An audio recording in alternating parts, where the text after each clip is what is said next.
하나님의 뜻이 방금 읽은 거죠. 하나님의 뜻은 여기에 나와 있어요. 여러분 16절 보세요. 16절. พระเจ้าพระองค์ที่พระองค์ให้เราให้ความสนใจและติดตามก็คือปรากฏขึ้นตั้งแต่ข้อที่16ใน1 เธสสาโลนิกานะครับบทที่5นี้ 첫 번째는 항상 기뻐하라. เริ่มได้ว่าอะไรครับจงชื่นบานอยู่เสมอ 자, 이거는 우리의 태도에 관한 문제죠. 태도. นี่คือหมายถึงท่าทีของเราที่มีต่อองค์พระผู้เป็นเจ้า 결혼한 남편과 아내가 기분이 상하는 이유가 뭘까요? เราก็แต่งงานกันและมีครอบครัวแต่ว่าทำให้รู้สึกว่าไม่มีอะไรความสุขมากนะเพราะอะไร 또 성도들끼리 마음이 상하는 이유가 뭘까요? บางครั้งอาจจะระหว่างสมาชิกต่อสมาชิกแต่ความรู้สึกว่ามันลำบากมีความทุกข์มากกว่าสุขสบายทำไม 또 우리 이웃들끼리요. 직장에서도 같은 동료나 직장 상사나 왜 우리가 기분이 상할까? 한번 เราคิดถึงสภาพการทำงานของสามีของท่านก็ดีนะครับว่าทำไมก็เขาบอกว่ามีความสุขไหมที่ทำงานแต่ไม่ค่อยมีความสุขเพราะอะไร 사실 그 월급이 적은 것은 좀 불편하긴 하지만 그렇다고 우리 남편과 아내가 다툴 문제는 아니죠. 그렇죠? ถึงแม้จะรายได้น้อยไปแต่ว่าไม่ต้องนะครับโกรธกันซึ่งกันและกันทะเลาะกันที่บ้าน 태도 때문이죠. คือปัญหาคือว่าท่าทีของพวกเราอาจจะสามีหรือภรรยาภายใดภายหนึ่งนะครับที่ผิดตามพระทัย 서로를 존중해주고 또 배려해주면 문제가 생기지 않겠죠. ถ้าเราให้เกียรติซึ่งกันและกันซึ่งเป็นความรักอันพื้นฐานคงจะไม่เกิดปัญหาที่จะแสดงอารมณ์ 더 중요한 표현은 기뻐해야 한다는 것이죠. ยิ่งกว่ายิ่งสำคัญกันต้องว่าชื่นบานอยู่เสมอเพราะชื่นบานอยู่เสมอได้อย่างไร 하나님께서는 하나님과 우리와의 관계에서 하나님에 대한 태도가 기뻐해야 한다고 말씀하십니다. หมายถึงว่านี่คือท่าทีที่มีต่อพระเจ้าของเรานะครับเราหมายถึงว่าเราพึ่งพระองค์และผู้ประเสริฐแล้วทำให้เราก็ลบความทุกข์โรคข้างของเราลดลงหรือจะลบให้ออกได้ 우리가 하나님을 사랑한다면 가정에서도 교회에서도 또 이웃들 간에도 기뻐해야 한다는 것이죠. ถ้าเราท่าทีที่มีต่อพระเจ้าอย่างถูกต้องตามพระทัยและท่าทีที่มีต่อครอบครัวถูกต้องแล้วคิดว่าเราชื่นบานอยู่เกิดขึ้นนะครับชื่นบานได้นะครับ 저희 교회 권사님이 그러셔요. 목사님 기뻐할 일이 있어야 기뻐하죠. บางครั้งก็จะมาคณะในคริสตจักรของเราว่าก็ไม่มีอะไรสิ่งที่ดีทำให้เรารู้สึกปลื้มใจตลอดไม่มีวันสว่างไสว 힘든데 어떻게 기뻐합니까? เรามีความทุกข์เหนื่อยจากทำงานสามีก็ดีเราก็ดีเพราะฉะนั้นก็จะไม่ยิ้มเท่าไหร่ 기뻐하는 일은 어려운 일이에요, 실제로. จริงๆก็การที่จะแสดงความชื่นบานก็ไม่ใช่เรื่องง่ายนะครับ 그래서 오늘 말씀 보니까 항상 기뻐하라는 것은 명령이에요. ที่นี่บอกว่าจงชื่นบานอยู่เสมอโอ้เสมออีกด้วยนะครับนี่คือคำบัญชาแล้วก็เสมอเป็นเคล็ดลับที่จะทำ 기뻐합시다. 기뻐할까요? 이것이 아니라 기뻐하라라는 หมาย 것이죠. ถึงว่าแล้วยังไงจะก็ชื่นบานความชื่นบานเป็นของท่านจะมีความชื่นบานเกิดขึ้นไม่ใช่ไหมครับแต่เราต้องสร้างความชื่นบานจากพวกเราก่อน 알고 보면 또 사람들은 기뻐하는 사람들을 좋아해요. ว่าบางครั้งเราจะชอบคนที่ยิ้มใจยิ้มหน้านะครับ 여러분이 무슨 일을 할 때 또 어떤 사람과 대화할 때 또 여러분들이 누구를 만나든 기뻐하는 사람들에게 사람들은 더 많은 기대를 하죠. เมื่อเราพบปะในสังคมก็ดีนะครับเราคิดว่าเบสเดย์นะครับเขาคนยากจนก็ดีก็เขียนใบหน้าที่ยิ้มคำพูดอย่างดีกับเราขอให้ความสนใจเขามากกว่าผู้อื่นใช่ไหมครับ 근데 보면 사실 한국 성도들보다 우리 태국 성도들은 항상 기쁨이 있어요. 표정에. ข้าพเจ้าคิดว่าชาวไทยก็มันชาวแผ่นดินแห่งการยิ้มนะครับก็ประชาชนคิดว่าน่าจะยิ้มมากกว่านะครับคนเกาหลีเพราะคนเกาหลีก็ประทุกความทุกข์ในประวัติศาสตร์มีมากกว่า 기뻐하면 복을 받게 될 줄 믿으시기 바랍니다. ถ้าเราสร้างความชื่นบาน ที่มีต่อพระเจ้าคือพลังที่มาจากพระเจ้านั้นคงจะทนได้ต่อความยากลำบากที่เกิดขึ้นในชีวิต 예, 바울 사도는 감옥에서도 기뻐했어요. อาจารย์เปาโลก็อยู่ที่นะครับคุกฟิลิปปีแต่ว่า 부자가 되어 보기도 하고 가난해 보기도 하고 แต่ท่านบอกว่าให้เราชื่นบานอยู่เสมอทั้งสองดังนี้ 또 귀한 자리에 시민권을 가졌으니 귀한 자리에 있어 보기도 하고 낮은 자리에 있어 보기도 했죠. อาจารย์เปาโลเองผู้ประสบภัยพิบัติหรือจะความทุกข์ยากในการเป็นผู้ประกาศนั้นมีหลากหลายนะครับ แต่ว่าท่านบอกว่าจงชื่นบานอยู่เสมอ 예수님을 만난 이후에는 그런 놀라운 비밀을 발견하게 됐어요. เพราะท่านหลังจากได้บังเกิดใหม่โดยทางพระเยซูคริสต์แล้วท่านก็มีการมุมมองถึงชีวิตที่จะมีความสุขมากกว่าความทุกข์ 어떤 상황 속에서도 기뻐하는 비밀이죠. เขามีเคล็ดลับในการที่จะปรับตัวให้อยู่ในความสุขความชื่นบานนะครับแม้อยู่ท่ามกลางความทุกข์นานา 우리 안에 기쁨이 있을 때 자유함이 있는 거예요. เมื่อเรามีพลังแห่งความชื่นบานอยู่ในตัวเราเราสามารถที่จะควบคุมความทุกข์นานาที่เล็กน้อยใหญ่ก็เราจะจัดการได้เลย 기쁨과 자유함은 우리가 예수 안에서 무엇이든지 할 수 있는 능력을 얻게 됩니다. เพราะฉะนั้นต้องมีความชื่นบานและอิสรภาพในการจัดการตามพระทัยนั้น ก็รู้สึกว่ามีเครื่องมือสำคัญที่พระองค์ประทานให้เรา 할렐루야. 네, 그것이 능력이죠. นี่คือเรียกว่าฤทธิ์เดชอันมหาศาลของพระองค์ 그래요. 두 번째는 보니까 쉬지 말고 기도하라 이렇게 나와요. 우리 ข้อสอง 17절. มีคำสั่งว่าจงอธิษฐานอย่างสม่ำเสมอ 이것도 기도하는 것이 쉬운 것 같지만 어렵기 때문에 명령으로 이렇게 나와 นี่ 있습니다. คือคำสั่งเพราะว่าการที่จะสำเร็จเป็นผู้อธิษฐานนักอธิษฐานนั้นไม่ง่ายก็ต้องเป็นว่าจงแล้วก็สม่ำเสมอนะครับการชักไว้ 그런데 여러분 자세히 보면 쉬지 말고 기도하라고 했죠. ถ้าสังเกตดูด้านหลังสุดคำว่าผู้ชี้เรานะครับเหมือนกับเร่งพลังตึงใจให้เราต้องเข้าอยู่ในทางนั้นก็คือทางแห่งการอธิษฐานว่าสม่ำเสมอ 우린 밥도 먹어야 되고 일도 해야 되고 어떻게 24시간 기도할 수 있을까요? เรายังไงจะอธิษฐานสม่ำเสมอเหมือนอย่างคิดเราที่เราคิดว่า 20 ชั่วโมงตลอด เพราะว่าเราต้องใช้เวลาในการทำงานใช้เวลาในการทานข้าวพักนอนใช่ไหมครับ 이건 24시간 기도하라는 24시간 기도하라는 의미에서 쉬지 말고 기도하라는 것이 아니죠. นี่หมายถึงว่าพระเจ้าให้เราทำอะไรก็ไม่ต้องทำนอกจากการอธิษฐานหมายถึงว่าอย่างนี้ครับ 이 말은 삶의 우선순위를 하나님께 두라는 거예요. หมายถึงว่าระดับของการจัดการงานของท่านเดี๋ยวระนี่คือความหมายว่าอธิษฐานจงอธิษฐานสม่ำเสมอ 우리는 매일매일 삶에서 이것을 할까 저것을 할까 초이스 문제이지 이걸 할까 저걸 할까 항상 정해야 하는 문제가 있어요. การดำเนินชีวิตของเราเหมือนกับว่าทุกครั้งในเวลาอันสั้นต้องเลือกนี่หรือนู่นหรือทางนี้หรือทางโน้นใช่ไหมครับนี่คือชีวิตของเรา 한번 따라해 보시죠. 하나님을 기쁘시게 ก็ให้เราพูดตามข้าพเจ้านะครับ ให้เราทำเนินชีวิตตามที่ชอบพระทัยพระบิดา 이웃을 행복하게 하나 더 있어요. 이웃을 행복하게 แล้วก็ให้เราพูดตามอีกครั้งให้เรา 두 가지죠. 하나님을 기쁘시게 이웃을 행복하게 ต่อเพื่อนบ้านเพื่อนบ้านมีสองอย่างให้พระเจ้าชื่นบานเพราะชีวิตของเรา ให้เพื่อนบ้านชอบเราและก็ชื่นบานเพราะเรา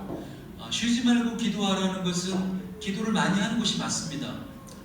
อธิษฐานสม่ำเสมอถึงอธิษฐานมากๆก็ถูกต้องแล้ว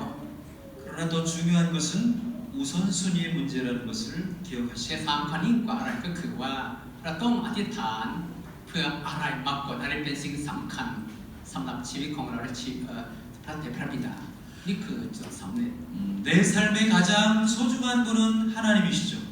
ในชีวิตของเราอะไรเป็นสิ่งที่สำคัญ อะไรเป็นผู้สำคัญ อะไรเป็นเรื่องสำคัญนะครับต้องมีสติปัญญา 그렇다면 더 중요한 걸 위해서 덜 중요한 것을 포기할 줄 아는 신앙. หมายถึงว่าสิ่งที่สำคัญนั้นเอามาเป็นหัวข้อทิศทางสิ่งที่สำคัญมาเป็นสิ่งที่จะต้องกระทำในวันนี้แต่สิ่งไม่สำคัญนั้นก็อาจจะไม่ต้องทำในเวลานี้ก็ได้เป็นดีครับ 결혼한 분들은 이제 그걸 알아요, 그죠? 예. ผู้ที่แต่งงานแล้วอาจจะเข้าใจถึงเรื่องนี้ 예전에는 남자친구, 여자친구들이 많았지만 결혼을 하고 나면 가장 소중한 한 사람을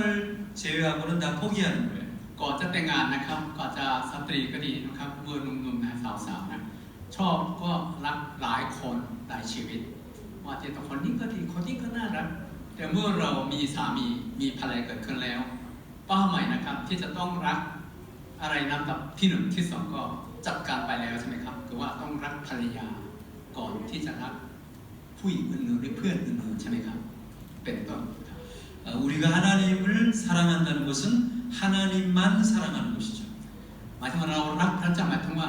รักพระเจ้าเป็นลำดับที่หนึ่งก่อน 그런 의미에서 쉬지 말고 기도하라는. เพราะฉะนั้นให้เราอธิษฐานสม่ำเสมอหมายถึงว่าเราอธิษฐานเรื่องอะไรก็ได้แต่ว่าเรื่องสำคัญให้มาเป็นเป้าหมายจุดประสงค์ของท่านนะจุดประสงค์ที่มีต่อพระเจ้าของท่าน 한 가지 하나님의 뜻이 더 남아 있죠. 하나님의 뜻이 ในพระราชพระองค์ที่เหลืออยู่อีกเรื่องหนึ่ง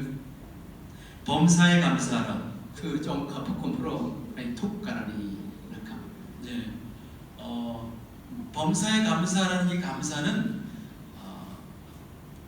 이것은 우리 관점, 관점이 뭐죠? นี่คือต้องมุมมองนะครับความคิดในสมองของเรามุมมองที่มีต่อพระเจ้าที่มีต่อโลกให้ถูกต้องตามพระทัย 어떤 안경으로 우리가 세상을 보느냐에 따라 다르죠. หมายถึงว่าเราใส่แว่นตาสีอะไร ก็ทำให้ก็ทั้งโลกเปลี่ยนสีตามที่เรามีอยู่ 모세가 태어났을 때는 가장 불행한 시대에 태어났어요. เมื่อโมเสสมีชีวิตอยู่นั้นก็สภาวะของโลกในอดีตก็มีความทุกข์ความยากลำบากมากมายหลายเรื่อง 남자아이가 태어나면 다 나일강에 버려야 되죠. เมื่อเราเกิดนะครับไปคลอดลูกผู้ชายต้องทิ้งต้องถูกชีวิตหรือไม่ถูกฆ่าชีวิตไม่อย่างนั้นก็ต้องแบบทิ้งไว้ที่แม่น้ำนาอีนะครับเหมือนกับคุณแม่โมเสส 만약 여러분의 자녀가 모세의 시대에 태어났다면 가장 불행한 시대라고 생각할 수 있겠죠. เมื่อท่านมาเกิดมาเหมือนกับสภาวะของโมเสสในอดีตเนี่ยก็รู้สึกว่าท่านก็เกิดมาในที่มีความยากลำบากมากมายนะครับเป็นวาระของท่าน 모세의 엄마 아빠는 그런데 그 모세 아기를 보고 이 아이는 너무 아름다운 아기였다 이렇게 말하죠. แต่วันนี้พระปีบอกว่าเมื่อโมเสสเกิดมาแล้วทั้งคุณแม่ทั้งอาจารย์พี่สาวก็ดีว่าลูกเนี่ยมันน่ารักงามมากเขียนแบบนี้นะครับคือลักษณะจุดดีที่น่ารักมุมมองหนึ่งว่าชีวิตที่มีคุณค่า 그런데 이 히브리어적인 의미는요, 너는 정말 잘 태어났다, 복이 있는 아이다 이런 จ 뜻이에요. ริงๆความหมายรากของภาษาฮิบรูว่าคุณเกิดมาในเวลาที่ดีที่สุดคุณเกิดมาในเวลาที่มีคุณค่ามีความหมายซึ่งตรงกันข้ามกับสภาพที่เขาเผชิญอยู่ 히브리서는 그 이유를 이렇게 말하죠. แล้วก็เหตุผลที่นะครับภาษาฮิบรูต้นฉบับว่า 믿음으로 보니까 เมื่อเรามุมมองถึงชีวิตที่เกิดมาใหม่ในพระคุณเนี่ยด้วยสายตาแห่งความเชื่อแล้ว 따라합시다. 믿음으로 보아야 합니다. มันทำให้เขารู้สึกว่าน่ารักมากทิ้งไม่ได้ต้องเลี้ยงดูมีทางนะครับ 한번 여러분도 따라해 พูด 보시죠. ตามนะครับ 믿음으로 보아야 합니다. ให้เรา 은혜로 보아야 ทุ 합니다. กสิ่ง 예. ด้วยสายตาแห่งความเชื่ออาเมน 하나님께서는 우리가 세상을 볼 때, 사람들을 볼 때 우리의 눈과 마음이 감사로 바라보라고. หมายถึงให้เราทุกคนสายเวทตาแห่งการขอบพระคุณมาสายทั้งสายตาสายใจของท่าน 그럴 때 우리 마음이 변하고 세상도 변하는 거예요. ทำให้รู้สึกว่าเปลี่ยนพร้อมที่จะมีความรู้สึกของเราว่ามีความสุขยังมีอยู่ เมื่อเราใส่เวทตาแห่งความเชื่อ 어떤 심리학자들은 웃으면 엔돌핀이 많이 나온다고 합니다. นักจิตแพทย์บอกว่าถ้าเรายิ้มมากมายทำให้รู้สึกว่าเอนโดรฟินซึ่งอาจจะเอ่อเอ่อสิ่งสำคัญในชีวิตนะครับที่จะมีเซลล์ต่างๆในร่างกายของเราก็ยังสดชื่นมีพลังขึ้น 이것이 엔돌핀도 여러분 알지만 마음의 병, 그죠? 우울함 이런 것들을 극복하기에는 참 좋은 요소이죠. เพราะฉะนั้นก็องค์ประกอบสำคัญของความชื่นบานตามทางจิตวิทยาว่าให้เราชื่นบานให้เราพบให้เราระลึกสิ่งที่ดีสิ่งน่าชื่นบานอยู่เสมอ 근데 감사하면 디아돌핀이라는 것이 나와요. แต่ว่าเราขอบคุณพระเจ้านั้นก็มีสิ่งที่ดีมากกว่านะครับเอนโดรฟินนะครับเรียกว่าเดียโดรฟินนะครับซึ่งอาจจะมีความสุขที่เข้มงวดแล้วก็เข้มข้นนะครับ 그런데 엔돌핀과는 비교할 수 없는 또 놀라운 면역 체계를 가지고 있다고 แล้ว 합니다. ก็ทำให้เขาครอบครองทางระบบนะครับทันตามในธรรมชาติของร่างกายเนี่ยให้ตรงพร้อมที่จะทำงานเพื่อเรา 네, 마음이 아픈 분들, 실제로 몸이 아픈 분들도 감사해야 하는 거죠. เมื่อเรามีการขอบพระคุณแล้วก็รู้สึกว่ารู้ก็ขอบพระคุณมีงานก็ขอบพระคุณไม่มีงานก็ยังขอบพระคุณก็มันก็มุมมองเห็นความศรัทธาแล้วทำให้รู้สึกว่าร่างกายของเราปรับตัวเหมือนกับไม่มีอะไรอันตรายไม่มีอะไรที่จะเป็นห่วงไม่มีอะไรกลัวนะ 예, 그래서 이것도 하나님께서 명령으로 주신 거예요. นี่คือลักษณะแบบคำสั่งนะครับว่าจงขอบพระคุณพระองค์ในทุกกรณีในทุกเรื่องใหญ่เรื่องเล็กเรื่องน่ากลัวเรื่องน่าชื่นบานเหมือนกับว่าขอบคุณพระองค์ทั้งนั้นเลย 가만히 생각해 보면 이 세 가지 하나님의 뜻은 누구를 위한 것일까요? แทนพระทัยพระองค์ที่มีคำบัญชาในวันนี้สามเรื่องนี้เพื่อใคร 항상 기뻐하라, 쉬지 말고 기도하라, 범사에 감사하라. 하나님을 위한 것일까? 아니면 우리를 위한 것일까요? พระองค์บอกว่าจงชื่นบานอยู่เสมอจงอธิษฐานอย่างสม่ำเสมอและจงขอบพระคุณพระองค์นะครับทุกกรณีนั้นเพื่อใครครับเพื่อพระบิดาพระองค์หรือเพื่อธรรมชาติหรือเพื่อเรา 맞아. 하나님께서는 우리가 행복하기를 원하시죠.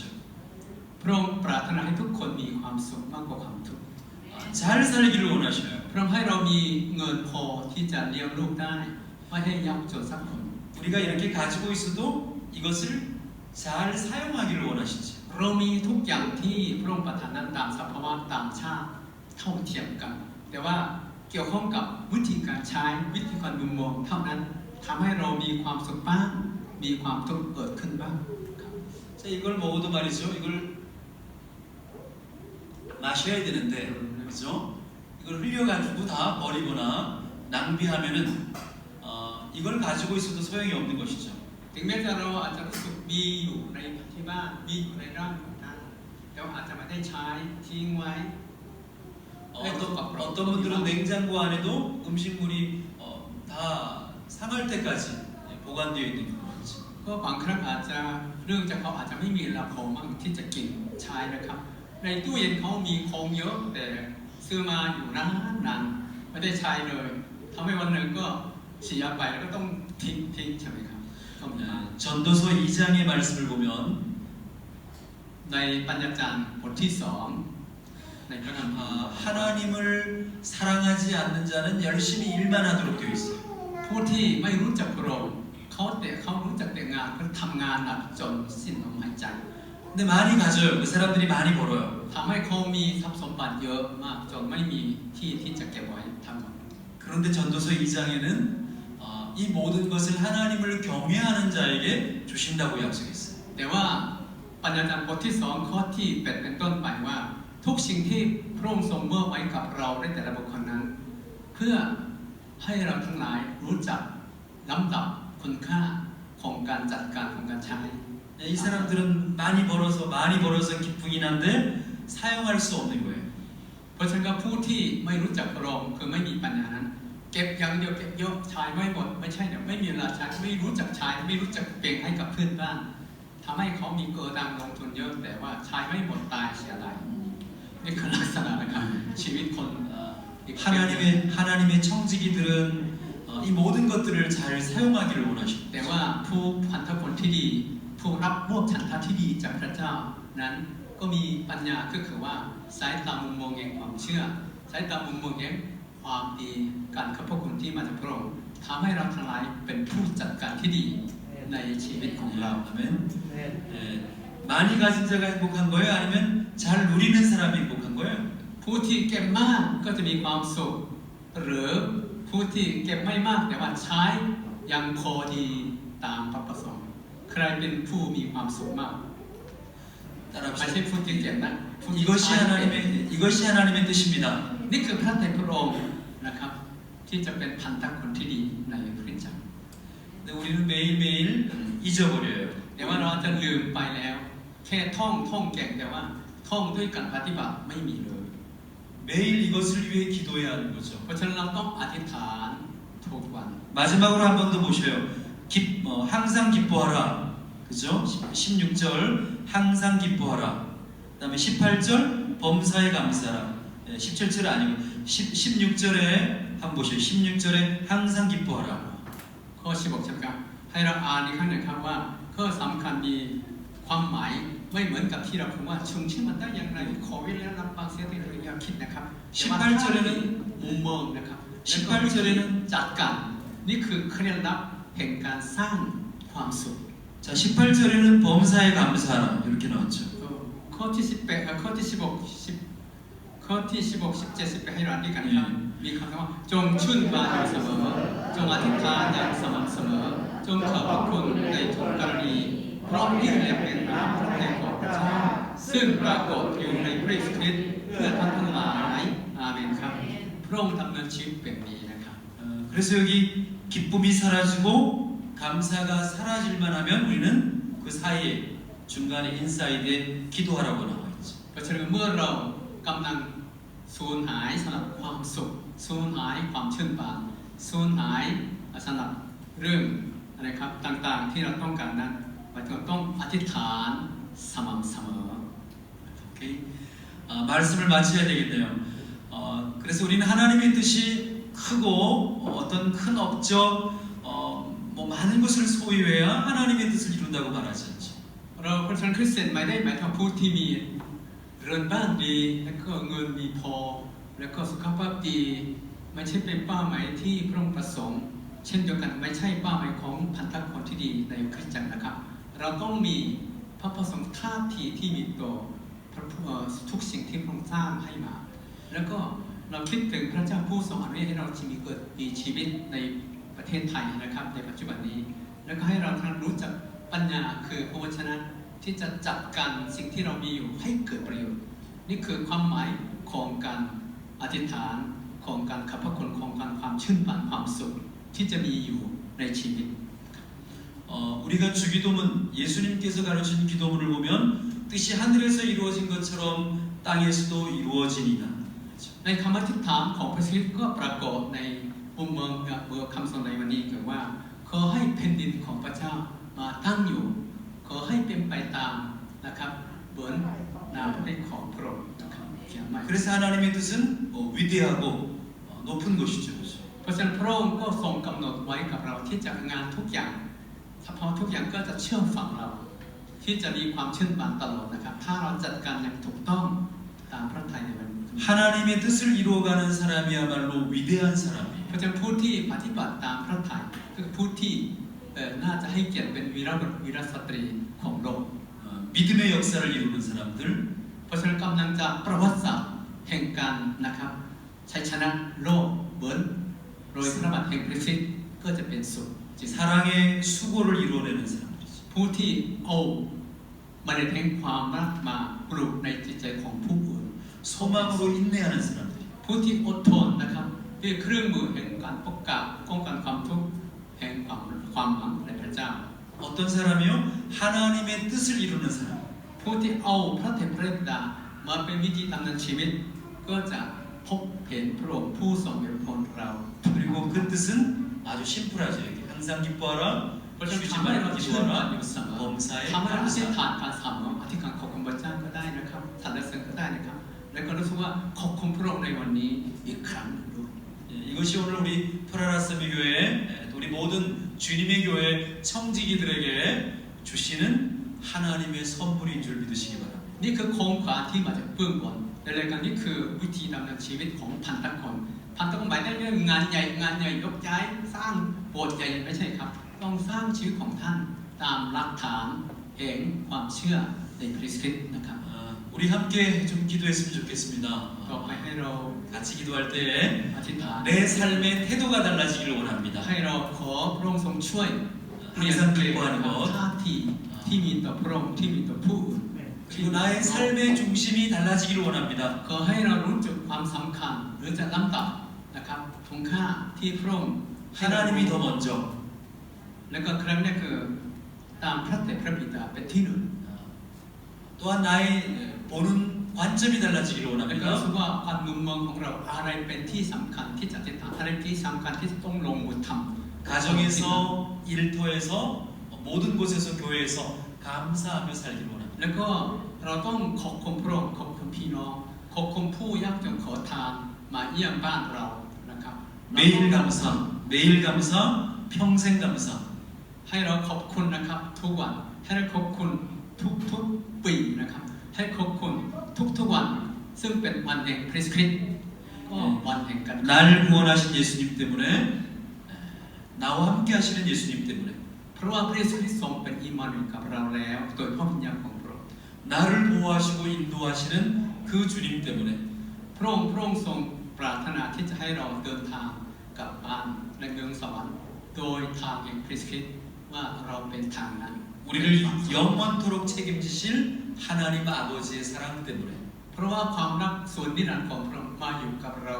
ว่าเจ้าจะมีชีวิตนิรันดร์กับเรา 예, 우리 이것을 위해 같이 기도하고 마치면 좋겠습니다. โอเคให้เราคิดถึงเรื่องนี้ว่าความสุขนั้นมีอยู่ใกล้ชีวิตของเรา แต่ว่าอาจจะเราจะไม่เป็น เพราะว่าเราวิถีชีวิตมุมมองชีวิตท่าทีชีวิตไม่ถูกต้องตามพระทัยให้เรากลับใจอธิษฐานด้วยกันครับขอให้พระองค์เปิดตาใจของเราสว่างขึ้นทุกวันนะครับ 같이 기도할까요? เราเสียงร่วมกันครับเสียงร่วมกันนะครับ 제가 마침 기도합니다. หลังจากนั้นอาจารย์เสียงก็ 같이 기도하겠습니다. 하나님 아버지 감사드립니다. 우리의 삶의 태도가 달라지기를 원합니다.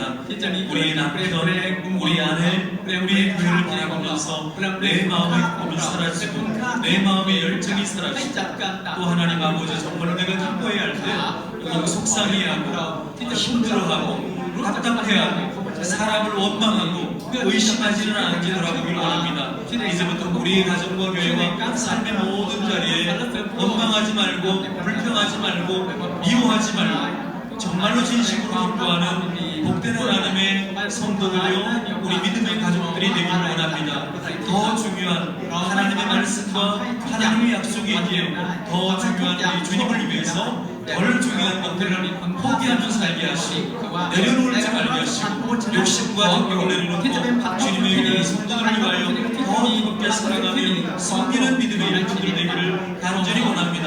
우리의 눈과 마음의 관점이 감사함으로 달라지기를 원합니다. 늘 우리는 참으로 작은 일에 하나님 아버지와 작은 일에도 감사하지 말아야 하는데 나는 살아가면서 끊임없이 불평하고 가정에서 남편에 대하여 아내에 대하여 교회 공동체 안에서도 우리의 삶에서도 불평하지 않았는지 물질이 없다고 삶의 필요가 채워지지 않았다고 이런저런 이유로 우리가 불평하거나 원망하지 않는 나라고 원합니다. 우리 하나님 아버지 더욱더 우리가 감사하기를 원합니다. 우리의 눈과 마음의 감사함으로 그래야 하늘에서 하나님의 뜻이 이루어진 것처럼 땅에서도 이루어지리다 고백하는 대로 이 땅 가운데 하나님의 뜻을 이루는 귀한 우리 말씀에게 모든 청지기들 그 마음속에 항상 기뻐하게 하시고 감사하게 하시고 그러나 기쁨과 감사가 연합해질 때에 그래서 우리가 더 기도하며 주님 중심의 삶을 사는 하나님의 복된 청지기들이 다 되게 하여 주시옵소서. 성령님의 역사가 있기를 원합니다. 하나님의 성령의 역사가 있기를 원합니다. 성령님께서 우리와 함께 하시기를 원합니다. 주여 역사하여 주시옵소서. 하나님께서 오늘 이 밤에도 우리 적은 수가 모였지만 주님 앞에 간절히 기도할 때에 하나님 우리 안에 기쁨을 주시고 평안함을 주시고 자유함을 주시고 성령의 능력을 주실 때에 또 하나님 주님 중심의 삶을 사는 모든 아버지 일꾼들의 삶이 나아지게 하시고 하나님 영광 드릴 때에 기적 같은 하나님의 역사를 만나게 하시고 구름 기둥과 불빛 같은 하나님의 기적을 체험하는 우리 믿음의 귀한 아버지의 참으로 청지기들 되게 하옵소서. 그리하여 입술로부터 마음으로부터 삶의 모든 자리에 감사가 넘치게 하시고 하나님의 은혜가 넘치게 하여 주시옵소서. 오 하나님 아버지 감사합니다. เกิดการชำระที่มันโปร่งในพระนามพระเยซูเจ้า 하나님 아버지 감사드립니다. ขอพึ่งพระบิดาในคืนวันนี้ 이제부터 나의 삶의 태도가 기쁨으로 변하기를 원합니다. ขอพระองค์ทรงเปรียบพระพรให้เราทั้งหลายเกิดการเปลี่ยนแปลงในท่าทีแห่งความเชื่อของเรา 작은 일에도 큰 일에도 기뻐하기를 ให้ทุ 원합니다. กคนเบิ่งเห็นว่าสิ่งที่ดีสิ่งไม่ดีก็ตามก็ขอบคุณต่อทุกสิ่ง 힘들 때도 어려울 때도 기뻐하기를 원합니다. แม้แต่ความยากลำบากที่เกิดขึ้นแม้แต่ความเหน็ดเหนื่อยเกิดขึ้นแต่ต้องขอบพระคุณพระองค์สำหรับชีวิตของเราที่มีความรู้สึกเช่นนี้ 때로는 눈물이 나는 일에도 기뻐하기를 ถึง 원합니다. แม้จะวาระความทุกข์วาระโศกเศร้าถ้าทุกคนเพ่งดูพระองค์ที่จะมีพลังแห่งความชื่นบานมาสมทับเรา 또한 쉬지 말고 기도하라고 하신 것처럼 하나님 중심의 삶을 살기를 원합니다. ให้ทุกคนดำเนินชีวิตให้พระองค์เป็นผู้นำตลอดชีวิตข้าพเจ้า 나의 소중한 예수님 때문에 다른 것들은 조금 내려놓게 하여 주시옵소서. ให้ทุกคนทั้งเพ่งดูพระเยซูคริสต์ผู้ซึ่งเป็นมนุษย์เหมือนกับเราเป็นพยานที่ดีให้เป็นทิศทางของเรา 더 소중한 것을 위하여 덜 중요한 것들을 포기할 줄 아는 지혜를 สิ่ง 주시옵소서. ที่สำคัญในพระเจ้ามาเป็นสำหรับปัญญาแห่งการเลือกแต่สิ่งที่อาจจะด้วยนั้นก็โยมอดทนต่อที่จะทิ้งให้กับผู้อื่น 나의 눈과 마음이 감사로 시작하여 감사로 끝마치는 인생이 되게 แต่ 하옵소서. คนเขียนพระเยซูคริสต์ที่ความทุกข์อดทนต่อไปการเขียนนั้นให้ทุกท่านที่จะมีโอกาสชนะโลกแล้ว ก็จะมีความชื่นบานที่แท้จริงมาสมทับเราเป็นผู้ชนะโลก 감사함으로 작은 일에도 감사함으로 하나님의 기적을 경험하는 프라라사미 교회 모든 청지기들 되기를 원합니다. ขอให้คริสตจักรพระสมีนี้และสามารถทุกคนที่จะเป็นพันธคนที่ดียอดเยี่ยมในพระเจ้า 우리 자녀들에게도 감사를 가르치게 하여 ขอพระ 주시옵소서. ผู้เป็นพระพรให้เราทุกคนที่มาฟังพระวจนะเป็นผู้รู้สอนในครอบครัวของเรา 감사는 오병이의 기적도 일으키는 하나님의 역사를 보게 합니다. ก็การขอบพระคุณทำให้สนับพระเจ้าทรงเลี้ยงดู 5,000 คนได้ปริตาเดียว 그러므로 우리 모두가 하나님의 뜻을 이루며 행복하게 살아가며 잘 누리는 성도들이 되게 하여 ให้ 주시옵소서. ทุกคนใช้สนับวิธีดำเนินชีวิตของพระองค์มาปรากฏในการที่จะสร้างสันติไว้บนโลกอีกส่วนต่อไป 우리에게 영원한 생명과 기쁨과 또 십자가의 사랑을 허락하신 예수님의 이름으로 기도드립니다. อธิษฐานทูลขอด้วยความเชื่อในพระนามพระเยซูเจ้า 아멘. 감사합니다. ขอบคุณพี่น้องขอบคุณพระเจ้า